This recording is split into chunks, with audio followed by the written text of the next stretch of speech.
वेद education hub में आपका हार्दिक स्वागत है। मैं निकेश कुमार।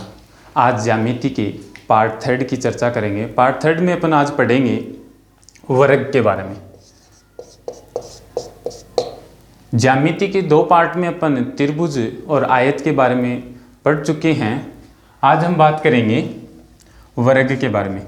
वर्ग होता क्या है कि वह बंद आकृति या 4 भुजाओं से घिरी हुई वह बंद आकृति जिसकी सभी भुजाएं बराबर हों और प्रत्येक कोण 90 डिग्री का हो, क्या कहलाएगा? आयत कहलाएगा, वर्ग कहलाएगा।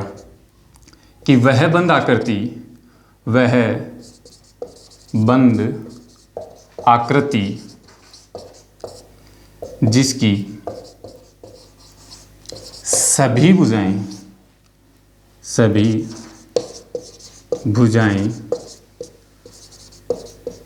बराबर हों और प्रत्येक कोण 90 डिग्री का हो, वर्ग कहलाता है। या 4 भुजाओं से घिरी हुई वह बंद आकृति, क्या लिख सकते हैं अपन? ऐड कर सकते हैं छोटा सा इसमें। 4 भुजाओं से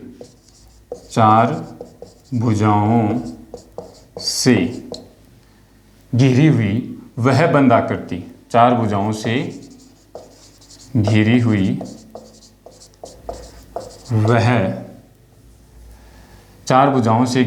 वह बंद आकृति जिसकी सभी भुजाएं बराबर हों और प्रत्येक कोण 90 डिग्री का हो, वर्ग कहलाता है। वर्ग का परिमाप अपन बात करें वर्ग के परिमाप की।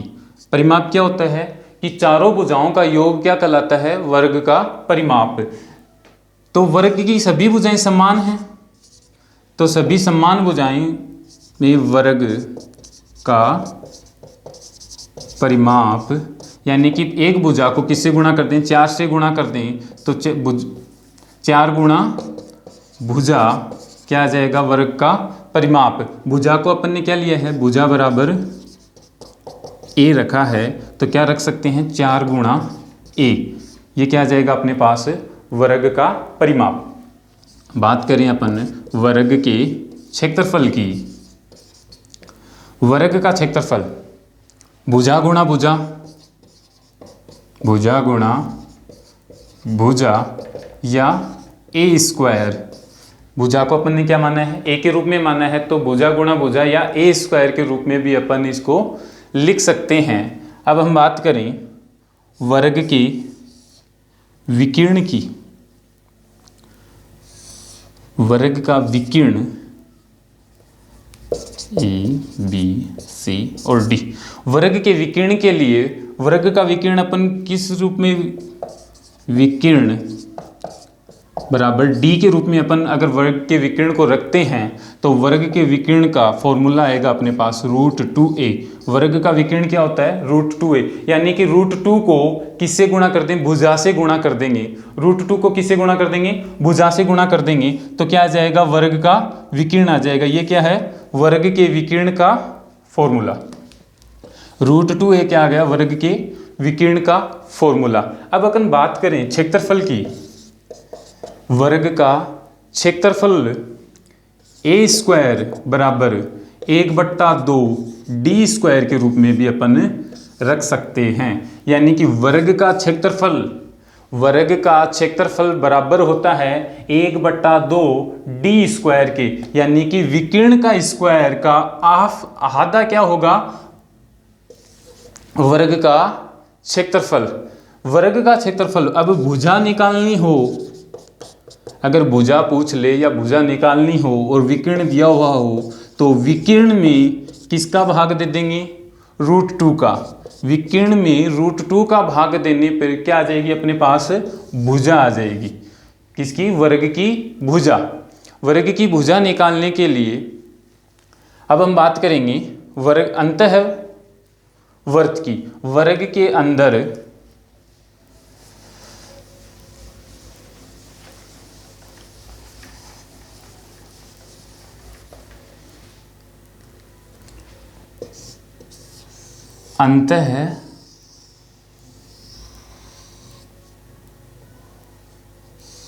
अंतःवर्त की।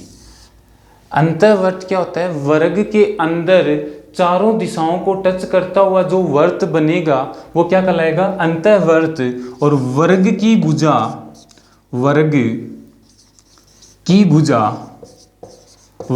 भुजा बराबर वर्त का व्यास होता है। अंतःवर्त में अपन देखेंगे,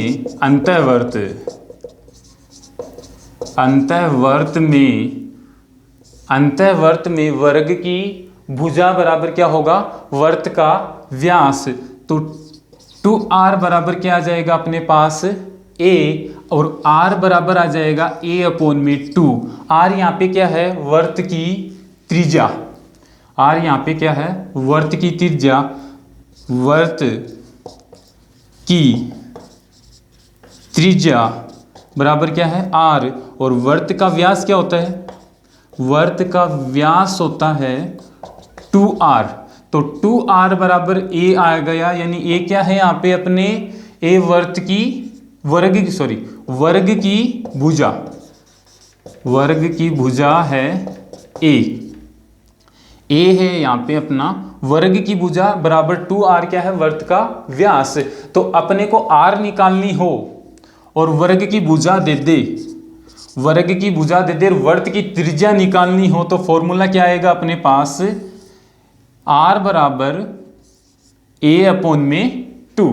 r बराबर a/2 अपने पास क्या आ जाएगा? वर्त की त्रिज्या। अब अपन बात करेंगे बाह्य वर्त की। अंतःवर्त और बाह्य वर्त, यानी वर्त के अंदर बनने वाले वर्ग की बात करें। वर्त के अंदर बनने वाले वर्ग तो क्या कहलाएगा? वर्ग का विकीर्ण बराबर क्या कहलाएगा? वर्त का व्यास।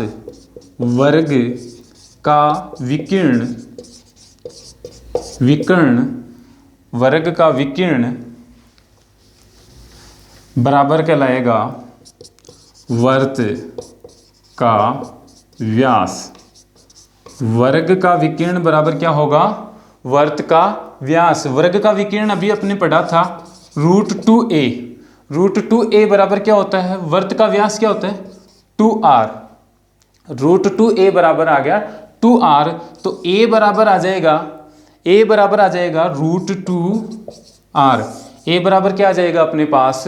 √2r। वर्ग का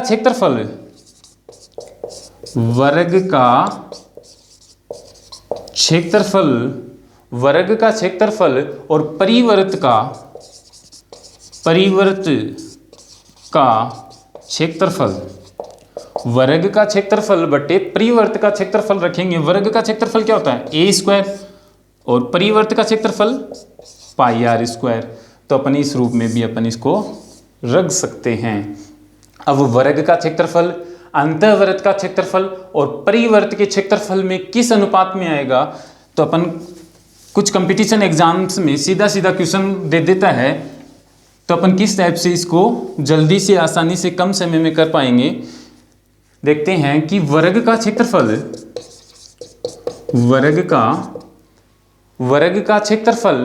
परिवर्त का क्षेत्रफल अनुपात परिवर्त का क्षेत्रफल और अनुपात अंतःवर्त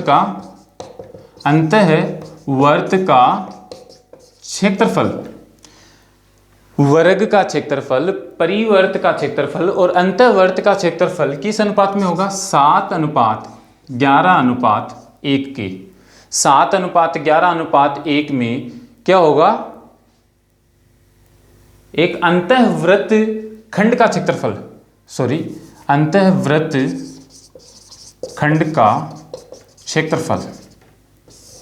अंतःवर्त खंड का क्षेत्रफल क्या होगा? वर्ग का क्षेत्रफल, परिवर्त का क्षेत्रफल और अंतःवर्त खंड के क्षेत्रफल किस अनुपात में होगा? 7:11:1 के अनुपात के रूप में होगा।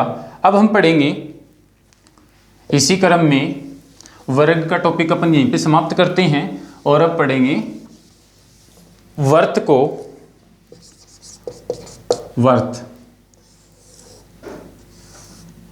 वर्त के अंदर की एक गोल आकृति या एक सर्कल नुमा गोल आकृति क्या कहलाती है? वर्त कहलाती है। और वर्त की चारों ओर का रेखाखंड, वर्त की जो सर्कल नुमा ये गोल आकृति है, ये चारों ओर का रेखाखंड क्या कहलाता है? वर्त की परिधि।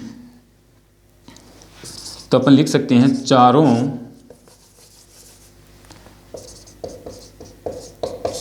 ओर का रेखाखंड क्या कहलाता है? वर्त की परिधि। चारों ओर का रेखाखंड क्या कहलाता है? वर्त की परिधि। वर्त की परिधि निकालने के लिए अपने पास फॉर्मूला आएगा 2πr, जहां पे 2 पाई का मान, वर्त के अंदर पाई को अपन काम में लेंगे तो पाई के 2 मान अपने को दिए जाते हैं 22/7 और 3.14, जो क्वेश्चन के अकॉर्डिंग जैसा देगा एग्जामिनर उसके अकॉर्डिंग अपन रख सकते हैं कि 22/7 अगर दे तो 22/7 पाई का मान रखेंगे, और अगर 3.14 पाई का मान दे तो 3.14 पाई का मान देंगे। पाई के मान वैसे तो बहुत सारे हैं, लेकिन अपने पास क्वेश्चन के अकॉर्डिंग ये 2 मान ज़्यादातर दिए जाते हैं। तो पाई का मान 22/7 अपन यहाँ पे मान के चलें, और आर अपने को क्या देगा? वर्त की त्रिज्या। आर क्या होती है? ओ और ए अगर मान के चलें तो वर्त के केंद्र से वर्त की परिधि को, वर्त के केंद्र से वर्त की परिधि को टच करने वाली रेखा, वर्त के केंद्र से वर्त की परिधि को टच करने वाली रेखा, वर्त की त्रिज्या कहलाती है। वर्त की त्रिज्या कहलाती है, जिसको अपन आर से प्रदर्शित करते हैं। और वर्त की त्रिज्या, और जो वर्त ने ये संपूर्ण भाग घेर रखा है, जो सर्कल के अंदर का संपूर्ण भाग ये घेर रखा, ये क्या कहलाएगा? वर्त का क्षेत्रफल। वर्त का क्षेत्रफल होता है πr²। वर्त का क्षेत्रफल क्या होता है? πr²। पाई का मान 22/7 या 3.14, गुणा में क्या रख देंगे? त्रिज्या का जो भी मान अपने को देगा उसके अनुसार उसका स्क्वायर करने पर क्या आ जाएगा अपने पास? वर्त का क्षेत्रफल। अगर वर्त का क्षेत्रफल दे दे और त्रिज्या पूछे तो भी अपन आसानी से निकाल सकते हैं। वर्त का व्यास, वर्त का व्यास क्या कहलाता है? बहुत सारी एग्जाम्स के अंदर बार बार पूछा गया क्वेश्चन है कि वर्त का व्यास क्या कहलाता है? कि वर्त की सबसे बड़ी जीवा, वर्त की सबसे बड़ी जीवा वर्त का व्यास कहलाती है। वर्त की सबसे बड़ी जीवा वर्त का व्यास कहलाती है। और वर्त का व्यास होता क्या है? व्यास बराबर होता है 2r, यानी कि 2 त्रिज्या होती है। जैसे कि वर्त के केंद्र से होकर गुजरने वाली वह रेखा जो वर्त के 2 बिंदुओं को वर्त की परिधि के 2 बिंदुओं को टच करे, कि वर्त के केंद्र से होकर, वर्त के केंद्र से होकर गुजरने वाली,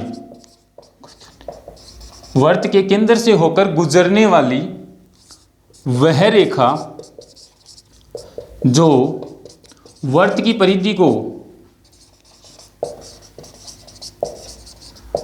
को 2 बिंदुओं पर टच करे, 2 बिंदुओं पर टच करे, वर्त का व्यास कहलाती है। वर्त का व्यास, जैसे कि अपन देखेंगे यहाँ पे ये क्या हो गया? वर्त का व्यास। इसको B बिंदु दें तो AB रेखा क्या हो गई? AB बराबर क्या हो गया? 2r। ए बी बराबर क्या हो गया 2r, ये क्या हो गया वर्त का व्यास। अब अपन ने यहाँ पे एक शब्द लिया था जीवा। जीवा क्या होता है कि वर्त का वह तिर्यक खंड या वर्त का वह खंड, वर्त का वह खंड या वह भाग या वर्त का वह छोटे से छोटा भाग या बड़े से बड़ा वह भाग जो वर्त की परिधि को दो भागों में टच करता है। वर्त की परिधि को दो भागों में टच करता है, क्या कहलाता है वर्त की जीवा। कि वर्त का वह छोटे से छोटा या बड़े से बड़ा भाग जो वर्त की परिधि को दो भागों में टच करता है वर्त की जीवा कहलाती है। और वर्त की सबसे बड़ी जीवा वर्त का व्यास कहलाती है। वर्त की सबसे बड़ी जीवा क्या कहलाती है? वर्त का व्यास। वर्त की सबसे बड़ी जीवा वर्त का व्यास कहलाती है। अपन देखेंगे अब वर्त के अंदर बनने वाले कुछ क्वेश्चंस, जैसे कि ये वर्त अपने पास और केंद्र बिंदु से वर्त द्वारा काटा गया एक तिर्यक खंड, ये क्या कहलाता है? लघु तिर्यक खंड। लघु तिर्यक खंड। लघु तिर्यक खंड क्यों? क्योंकि वर्त का वह छोटा भाग जो तिर्यक द्वारा वर्त का एक शेप के रूप में काटा गया है और एक किसी निश्चित एंगल के रूप में काटा जाता है, वह क्या कहलाता है? लघु तिर्यक खंड। और बाकी बचा भाग दीर्घ तिर्यक खंड कहलाता है। दीर्घ तिर्यक खंड। बात करें लघु तिर्यक खंड का एरिया निकालने का फॉर्मूला, यानी कि लघु तिर्यक खंड के क्षेत्रफल का फॉर्मूला अपने पास आता है θ/360 गुणा पाई r स्क्वायर। और अपन बात करें दीर्घ तिर्यक खंड का क्षेत्रफल निकालने का फॉर्मूला, तो क्या करेंगे? संपूर्ण वर्त का क्षेत्रफल, संपूर्ण वर्त का क्षेत्रफल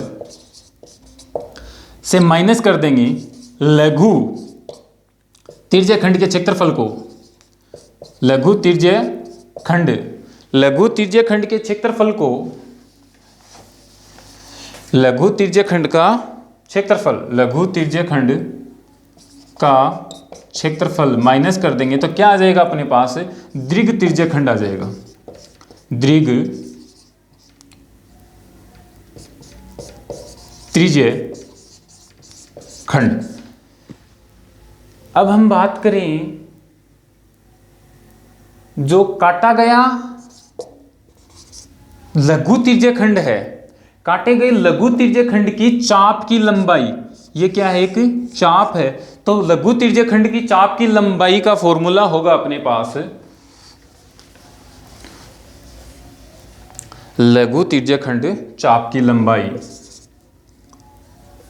या सीधा सीधा लिख दें चाप की लंबाई का फॉर्मूला होगा θ/360 गुणा 2 पाई r। अपन θ/360 क्यों लेते हैं? क्योंकि संपूर्ण वर्त का क्षेत्रफल क्या होता है? 360 डिग्री होता है। और थीटा यानी कि किस एंगल पर कितना भाग काटा गया है उसको क्या लेंगे अपन? थीटा के रूप में। कि अपने को क्वेश्चन में देगा कि 60 डिग्री, 90 डिग्री, 45 डिग्री, 35 डिग्री, जो भी अपने को पूछा देगा क्वेश्चन में देगा कि 30 डिग्री के कोण पर वर्त द्वारा, वर्त की त्रिज्या जैसे मान लें अपन 7, 30 डिग्री कोण पर वर्त की त्रिज्या 7 सेंटीमीटर द्वारा काटा गया भाग का क्षेत्रफल क्या होगा और उसकी चाप की लंबाई क्या होगी, उसके रूप में अपन क्या लेते हैं? θ/360 गुणा 2 पाई r। इसी के साथ अपना क्षेत्रमिति का पार्ट 3 अपन यहीं पे कंप्लीट करते हैं। आगे हम किसी नई टॉपिक के साथ फिर मिलेंगे। तब तक के लिए जय हिंद, जय भारत।